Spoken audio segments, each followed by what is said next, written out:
Tonight on Y News,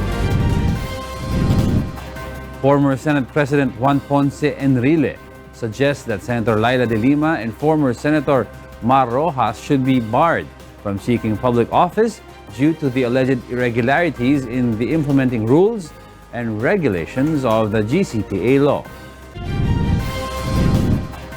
House members to receive 100 million pesos each under their proposed 2020 national budget.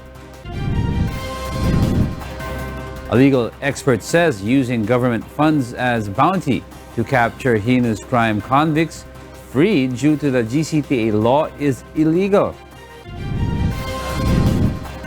The DENR suspects the African swine fever virus may have entered the country through airport trash. Malacanang clarifies President Rodrigo Duterte did not order the ambush of the Anbantayan Cebu Mayor Vicente Loot. In a speech yesterday, the president said he had ordered the ambush on Loot, a former police general, whom he accused of involvement in the illegal drug trade. But Duterte's spokesman and legal counsel Salvador Panelo insists that the president's remark was not an admission of involvement and was only a case of language mix-up. The palace official says it is absurd and silly to conclude that Duterte is behind the ambush on Loot just because he misspeaks the Filipino language, which is not his native tongue or first language. Loot, who is on Duterte's so-called narco list, was ambushed in the Anbantayan in May of last year. Former Senate President Juan Ponce Enrile blames Senator LIma and former Interior and Local Government Secretary Mar Roxas in the current mess in the implementation of the Good Conduct Time Allowance or GCTA law. Grace Casin tells us why. For former Senator Juan Ponce Enrile, the implementing rules and regulations Senator LIma and Roxas crafted are wrong and unconstitutional. He says the two must be held liable for this. They should be disqualified forever from holding any public office. The former Senate President insists the law they passed clearly states that heinous crime convicts should not be granted GCTA credits. Sila ang may kasalanan, sila ang gumawa eh. The people who are below them are being guided by what they did. Senate Minority Leader Franklin Drilon, on the other hand, defended Roxas and LIma. Probably there was good faith in their interpretation of the law. That's how they interpreted it. The Office of the Ombudsman has earlier urged Senator LIma to explain the IRR she crafted. In a statement, the lady senator says she is not in the capacity as senator to explain the IRR since she is not the current Secretary of Justice. She adds that based on Section 21 of the Ombudsman Act of 1989, the Office of the Ombudsman has no jurisdiction or authority over her as a sitting senator. Meanwhile, Justice Secretary Minardo Guevara said they don't want to blame anyone. That's why they have amended the IRR already. And heinous crime convicts will not anymore benefit from the GCTA. Senators are studying the possibility of inviting Senator LIma to the continuing Senate Blue Ribbon Committee hearing on the controversial GCTA. Grace Casin, UNTV News and Rescue, Senate of the Philippines. According to a legal expert, it is against the law to use the government's money to offer bounty for the capture of convicts freed due to GCTA but failed to surrender. Maya Bermudez will tell us why. Basta ako, sinabi ko, I will just set the timeline and then the 1 million prize is available to those who can capture them dead or alive, but maybe dead would be a better option. I will pay you smiling. Ibalik ko yan priso, makakain pa yung nang yan. On this pronouncement of President Rodrigo Duterte, a law expert says in case the president formally ordered such offer, this will be a clear violation of the law, most especially that an arrest warrant may only be issued by court. Because as a general rule, if a person is is being as a fugitive of justice, di ba? The President can offer our reward. In fact, generally, yan ang reason ng mga intelligence funds. So he can have operations like that. But so the question only is simple, whether or not these people are fugitives. That they're not fugitives. As of today, over 600 of the almost 2,000 released convicts have surrendered and are now in Bucor custody. Theory nila, di ba, na may crime being committed na ongoing, continuing kasi evasion of services sentence. I don't think that's right. Because how can the sentence has already been dissolved by the GCTA. I-annul muna nila yon. Ang procedure dito is dapat i-annul nila yung mga release orders. My Bermudez, UNTV News and Rescue. Some senators trust the capability of newly appointed Bureau of Corrections Chief Gerald Bantag. This is despite of the charges filed against Bantag when he was the warden of Parañaque City Jail. Grace Cassin reports why. President Rodrigo Duterte has chosen BJMP Mimaropa Regional Director, Jail Senior Superintendent Gerald Bantag, to be the new chief of the Bureau of Corrections, replacing Nicanor Faeldon. This although Bantag is facing charges in connection to the bombing incident in Parañaque City Jail in 2016 that killed 10 inmates. I think the case is in court. Is facing homicide charges. I don't think that he did it.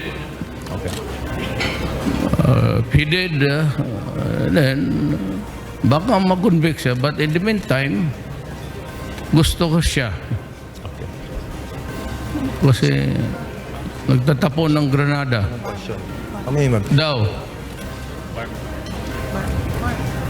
Yes, sir. Kasi sinong ibigay mo, pati si Santo. Gusto ko nga magkuha ng Santo, wala naman. Garon rin, magkuha ka ng military, wala.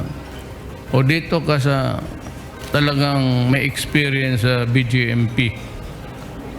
That's a bureau under the DILG, and you take care of detention prisoners. Senator Bongo meanwhile clarifies he isn't the one who recommended Bantag to the president. Killer pala siya. So pasado siya sir dun sa killer It's a personal choice po ng presidente si Bantag. Kailangan na talagang linisin yung Bucor. According to Senate President Vicente Soto III, the court has not proved the homicide charges against Bantag. He also believes that Bantag is the right man to head the Bucor. Tingnan natin kung kakayanin ng mga drug lord ngayon yan. Matitigil ang kabulastugan doon. According to Senator Go, the President also offered the position to AFP Chief of Staff General Benjamin Madrigal Jr. and PNP Chief Oscar Albayalde, but they refused. Formally, hindi nila tinanggihan. It was parang kwentuhan lang, kayo naman ang susunod dyan. May pabulong na, wag naman. Grace Cassin, UNTV News and Rescue, Senate of the Philippines. Welcome back to Y News. We pick up to where Angelo Castro III left off. I'm Alex Baltazar, and here are the headlines. House members to receive 100 million pesos each under the proposed 2020 national budget. The Department of Environment and Natural Resources suspects that the African swine fever virus may have entered the country through airport trash. The Department of Energy sees suspension of fuel excise tax if oil prices in the world market continue to surge. Manila Mayor Isko Moreno believes that road clearing operations should not be a competition among mayors. And now that deepfakes are trending, find out what it is and why it is a growing threat online. Good evening. The Department of Environment and Natural Resources, or DNR, proposes that waste unloaded from planes in the country's airports get treated before disposing it off. Here's why from Ray Pelayo. The DENR notes that waste accumulated in and unloaded from airplanes at the Ninoy Aquino International Airport is transported to Payatas in Quezon City. In Payatas, recyclable trash is segregated from leftover foods. Airplanes travel to and from different countries. It is possible that the virus that had entered the Philippines came from an area with an African swine fever outbreak, the DNR say. And this is one of the angles they are looking into as to how the ASF virus entered the country. Etong mga tirang pagkain na to, ito yung binabalot nila at binebenta sa Rizal. Since the African swine fever outbreak started in countries near the Philippines, stricter quarantine measures in airports have been set in place. Ang nangyayari kasi sa airport is na may quarantine no sa tao pero sa basura wala. Meanwhile, the DNR awaits the results of the Bureau of Animal Industry's laboratory test on samples of the hogs that had surfaced in a creek in Quezon City and in the Marikina River. Yusek Antiporda says it's a threat to the environment and to health if the virus is waterborne. Ray Pelayo, UNTV News and Rescue, Quezon City. The Department of Agriculture is not yet sure which country the African swine fever or ASF virus that entered the Philippines came from. The DA intensifies their biosecurity and quarantine measures at all points of entries in the Visayas and Mindanao. Raymond October reports why. Amid the African swine fever outbreak in some parts of the country, the Agriculture Department have beefed up their steps to thwart the spread of the ASF virus that kills hogs. At tingnan ninyo sa mga airport sa Visayas, Mindanao, ay meron ng ulit mga putbats para maagapan natin kung mga galing Luzon, mas galing doon sa affected areas, ay hindi sila carriers ng virus na ito. Agriculture Secretary William Dar admits the ASF virus entered the country because they had lacked proper quarantine measures. Di ba? There was a case na yung galing sa apektadong bansa, dinala dito, yung spam or maling ay kinonfiska because of the threat to introducing the virus here in the country. Secretary Dar reminds local hog raisers to not disregard it when their pigs are growing weak and sick, and should any of their hogs die, never throw them away into a river to prevent the virus from contaminating the water. Dapat isangguni po nila sa mga veterinaryo natin at susuriin kung anong klaseng sakit ito, at kung African swine fever, idideklara natin na 1710 ground zero. Raymond Octubre, UNTV News and Rescue, Butuan City. The Philippine government might suspend the excise tax on petroleum products. This if the price of oil in the world market continues to increase. Joan Nano tells us why. Another oil price hike is expected next week following the rebel attack on two major oil facilities in Saudi Arabia. According to Department of Energy Secretary Alfonso Cusi, they are yet to determine the possible increase in oil prices since it will depend on the world market trading. The Secretary assures oil companies in the country have enough supply for 30 days. Meron tayo dyan ng safety net na sinasabi na pagka yung presyo ng langis in the world market, yung pagangkat natin, breaches the $80 per barrel in 3 consecutive months, we can suspend yung excise tax. But Secretary Cusi says there is a small possibility this will happen after Saudi Aramco announced their operations will normalize by the end of September. Meanwhile, the DOE is preparing for the possible impact of the oil price hike on the scheduled maintenance shutdown of the Malampaya plant next month. Once Malampaya shuts down, the power distributor will purchase electricity from diesel power plants that might also result in a power rate hike. Kaya pinag-aralan na nating mabuti yan. Una, we want to make sure that there will be no power interruption because of the maintenance. Number 2, that there will be no spike in price because of the maintenance. So kinukuha lang natin yan. Kaya lang, siyempre, pag-behave nitong oil, katitong misbehaving ng price in world market, talagang pagsipa nun, mapipil natin. Joan Nano, UNTV News and Rescue, Manila. 100 million pesos will be allotted to each congressman under the proposed 2020 national budget. But House Minority Leader Congressman Bienvenido Abante Jr. says there is no pork attached to it. Vincent Arboleda tells us why. Congressman Abante clarifies they do not have a hand on such budget allotment. Ang DPWH na ang nag-estimate lahat ng mga dapat ilagay sa bawat distrito.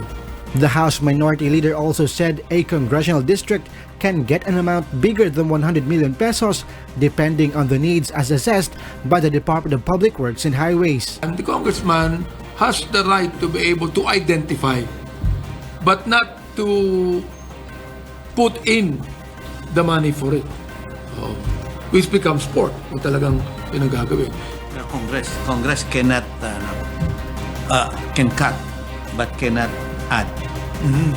Malacanang declared last August the president will use his veto power to remove any pork barrel in the 2020 budget. Vincent Arboleda, UNTV News and Rescue, House of Representatives. A Manila court has found 8 personnel of the Philippine Coast Guard guilty of homicide for the death of a Taiwanese fisherman in the May 2013 Balintang Channel shooting incident.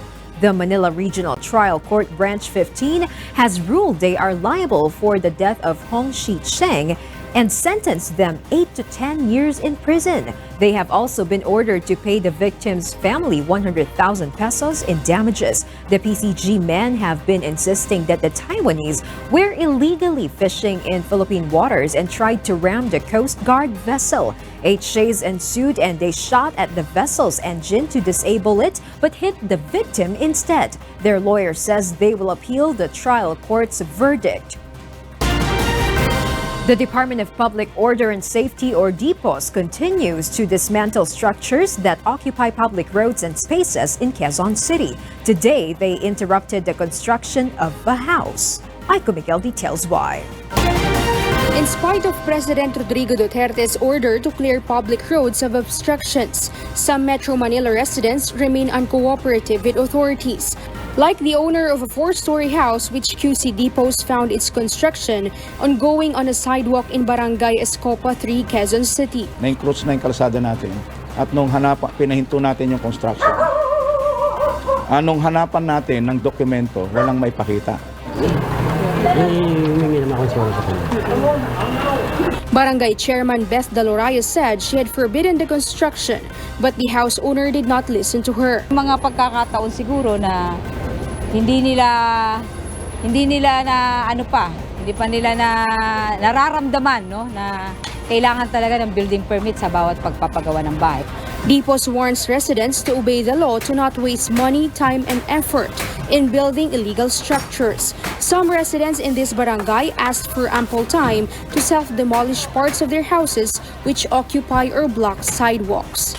Aiko Miguel, UNTV News and Rescue, Quezon City. Manila Mayor Isko Moreno Domagoso believes the city still faces a big challenge in clearing its roads. The September 29 deadline is just around the corner, but Mayor Isko says it must not be a competition among Metro Manila local chief executives. Harleen Delgado tells us why. Manila City is composed of 896 barangays. Mayor Isko Moreno Domagoso admits they still have a long way to go to be 100% compliant with the president's order. All the 17 mayors are making efforts, but it must not be a contest, he says. I'm not doing it for my fellow mayors. I'm doing it for the people of Manila. I'm happy for them. But this is not a competition among mayors. He made the remark after several Metro Manila mayors claimed they have already cleared their respective localities of road obstructions. But the DILG clarified they have not declared any local government to be fully compliant of the president's order.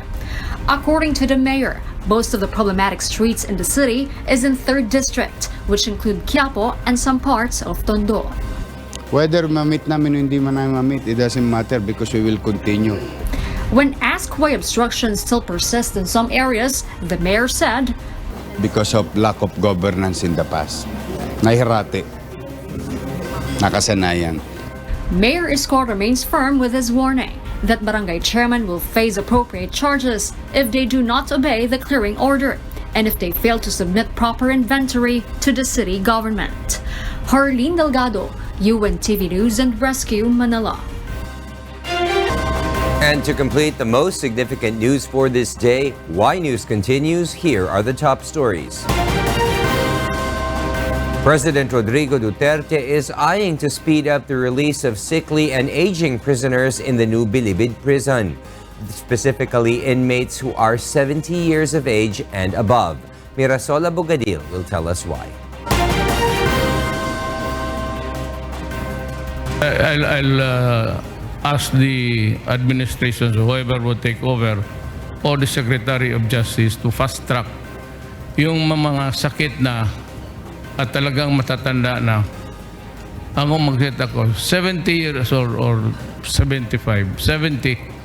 The chief executive points out the old and sick prisoners within the said age bracket can no longer run nor commit criminal acts. Most of them also do not want to be released anymore. Hindi na marunong mag-hold up yan. Hindi na makatakbo yan. The president has earlier set a 15-day grace period for some 1,914 heinous criminals freed through GCTA to surrender or else face rearrest. President Duterte has no plans to extend the September 19 deadline. Yesterday, he offered a 1 million peso bounty for the capture of freed convicts who won't surrender. Mirasol Abogadil, UNTV News and Rescue. And for the news abroad, Israeli Prime Minister Benjamin Netanyahu battled for his political survival in the final hours of a close-run election on Tuesday, urging voters to support him to avert a disaster. Opinion polls put former Armed Forces Chief Benny Gantz's centrist Blue and White Party neck and neck with Netanyahu's right-wing Likud. Stephanie C. details why. We should wait for final results is the one thing that supporters of both Prime Minister Benjamin Netanyahu and ex-General Benny Gantz agreed on Tuesday after exit polls following Israel's second election in 4 months showed the race too close to call. The surveys by Israeli television stations gave Netanyahu's right-wing Likud 31 to 33 of parliament's 120 seats, compared with 32 to 34 for the centrist Blue and White led by Gantz. They indicated that Netanyahu's ally-turned-rival ex-defense minister Avigdor Lieberman could be the kingmaker, with the backing of his far-right Yisrael Beitenu party critical to the formation of any ruling coalition. Supporters and politicians at the main party headquarters remained calm ahead of the publication of official results.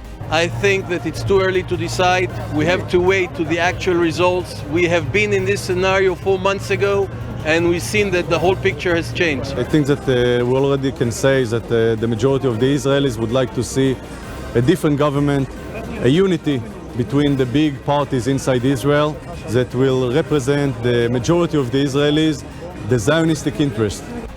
The election was called after Netanyahu, 69, failed in efforts to cobble together a coalition following an April ballot in which Likud and Blue and White wound up in a dead heat, each taking 35 parliamentary seats. It is the first time Israel has had 2 general elections in a single year. Negotiations on the formation of a new coalition are expected to start as soon as the preliminary results come on Wednesday morning. Stephanie C., UNTV News and Rescue. Saudi Arabia will restore its lost oil production by the end of September, and the world's top oil exporter managed to recover supplies to its customers by drawing from its huge oil inventories. Clarence Shaughnessy reports. Saudi Arabia's oil supply is fully back online after weekend attacks halved output, and the kingdom will achieve 11 million barrels per day capacity by the end of September and 12 million barrels per day by the end of November.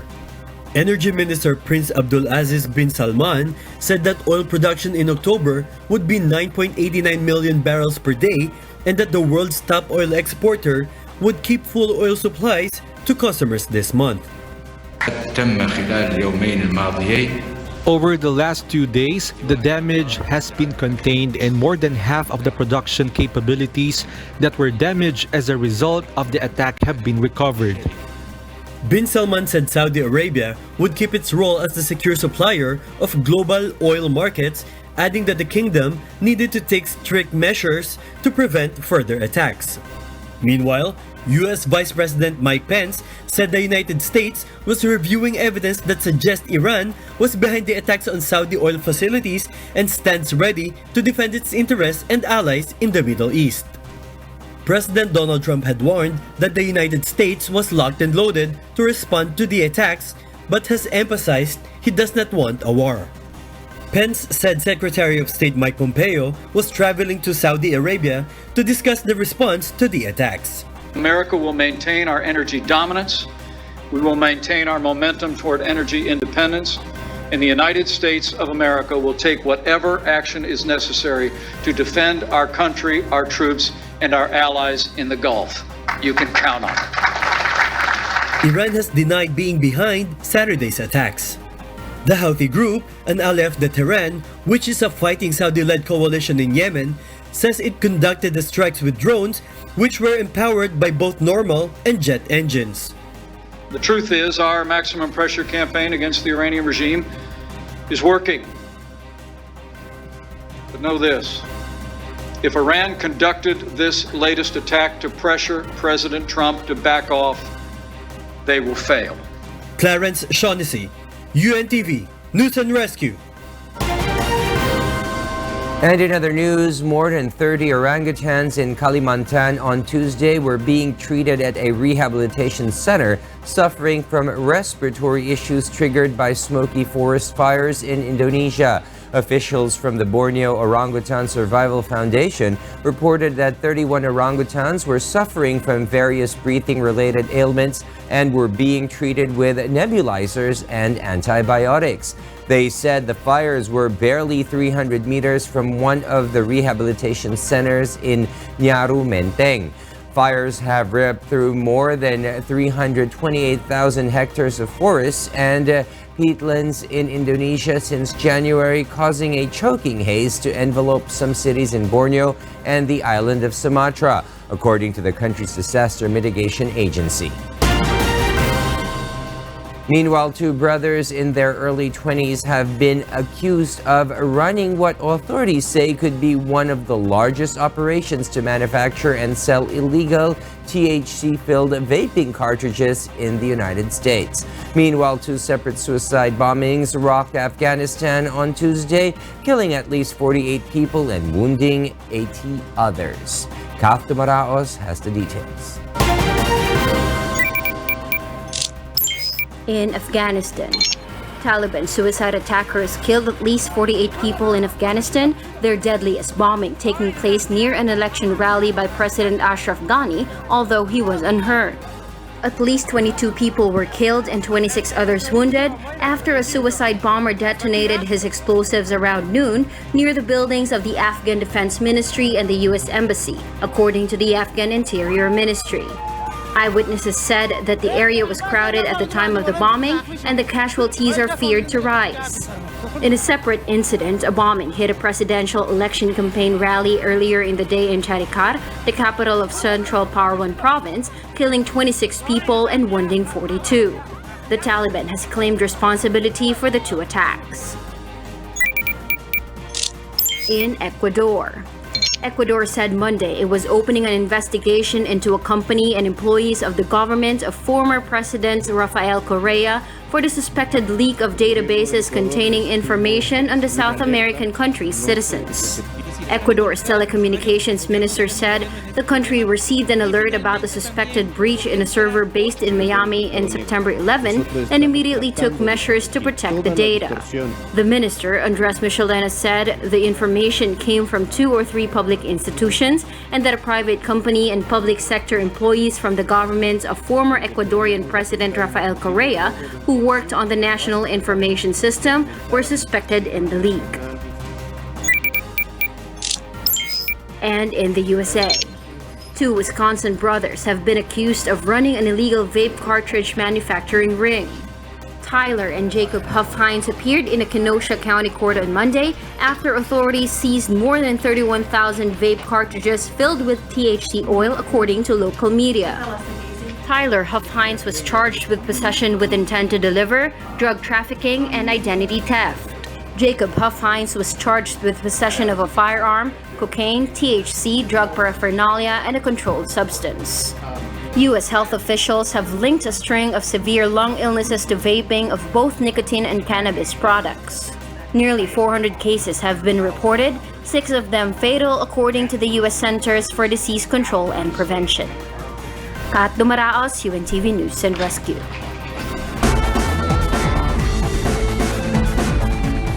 A 10-year-old legless skateboarder from Russia has gone viral after getting shout-outs from legendary skater Tony Hawk and a popular Russian YouTuber. Let's watch this.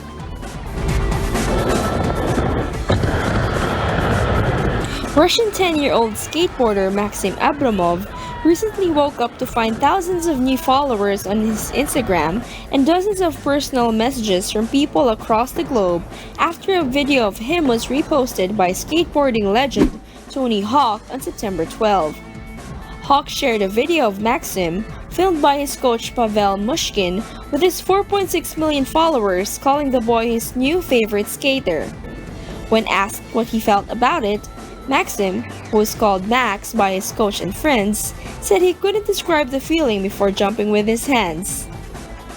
Max's first skateboard was simply a way to make getting around easier for the boy, who lost both his legs when his bed caught fire when he was just 18 months old.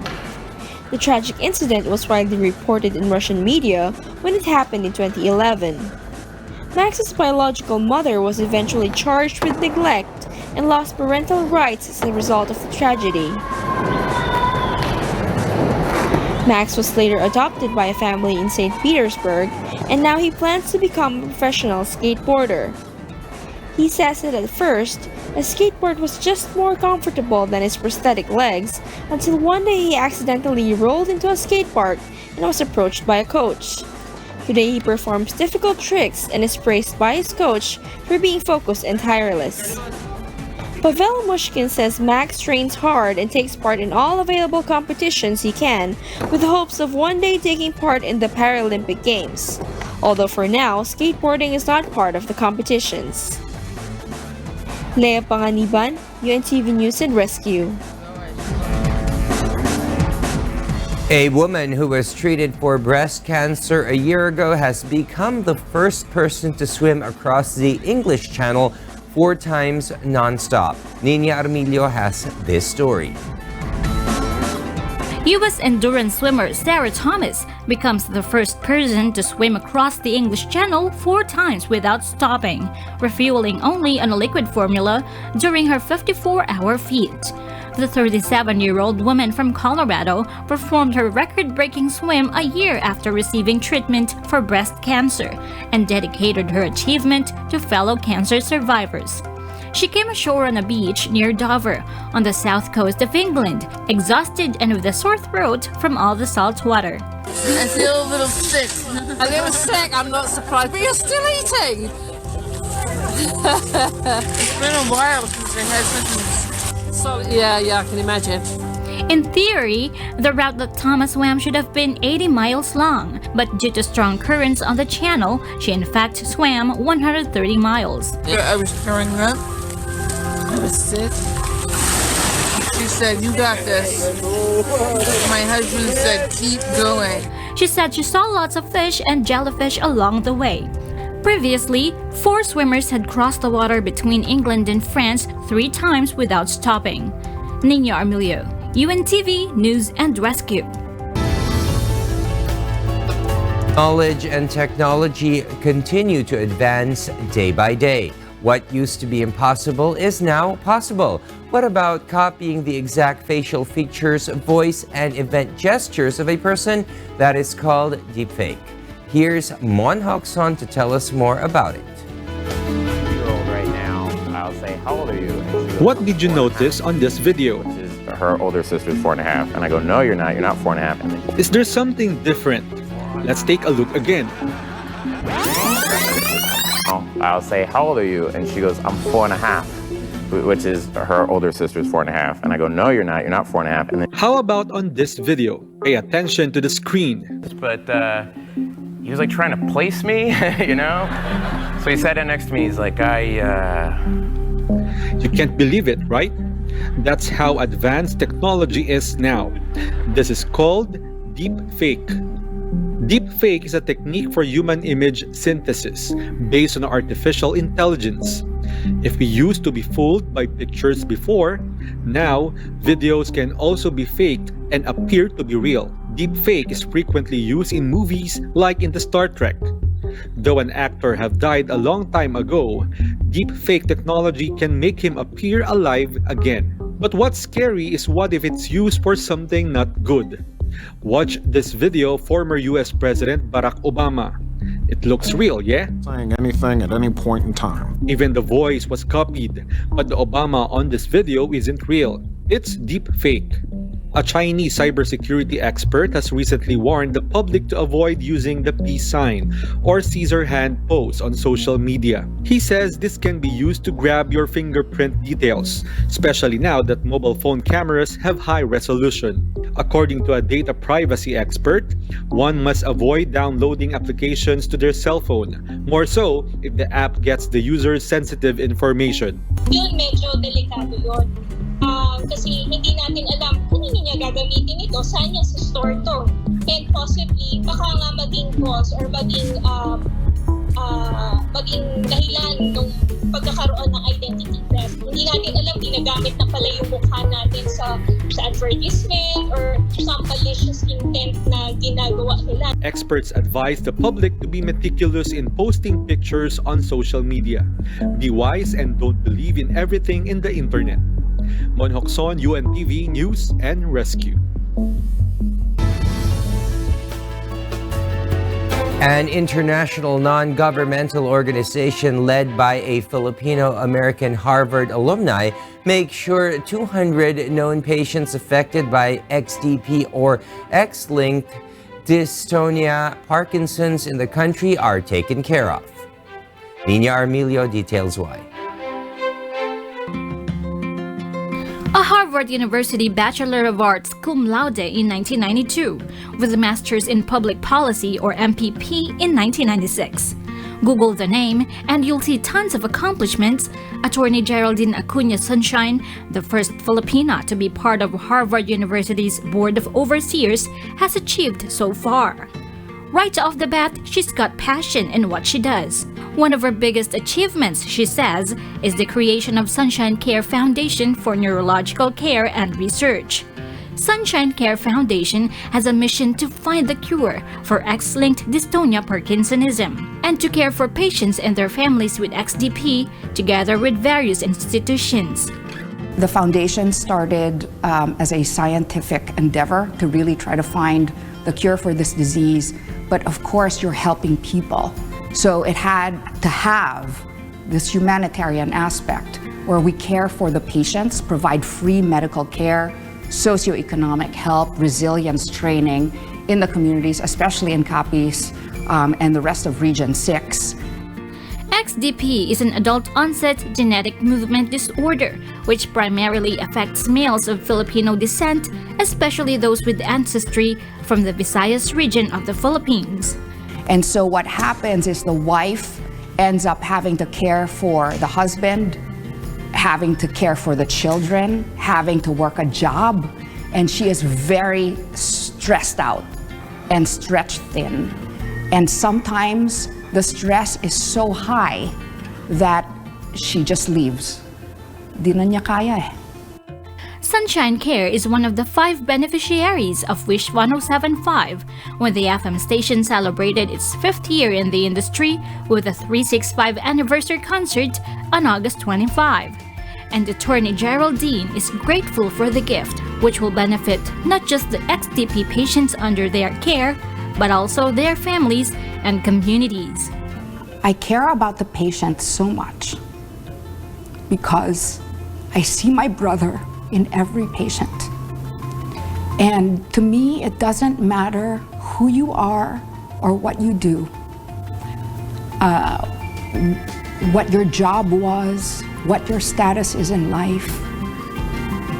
We are joined by this disease, and we are united by it. And so I take this very personally. I visit patients in their house. You know, I cross rice fields. I travel through rural areas and visit patients because they matter to me. Nina Armilio, UNTV News and Rescue, Makati City. The United Kingdom's foremost modern and contemporary art museum, Tate Modern, has acquired 3 artwork from the late Ivatan artist Pasita Abad. Abad is considered as one of the most important contemporary artists in the Philippines. 2 of her artworks acquired by the museum is from a series entitled Bakongo, where the 3rd artwork is entitled European Mask. Ambassador to the United Kingdom Antonio Lagdameo said this affirms that Philippine art is an important part of the international artistic canon. And those are the reasons behind the news this September 18, 2019. On behalf of Alex Baltazar and Angelo Castro III, I am William Theo, and before we close, we will recap with today's significant sound bites.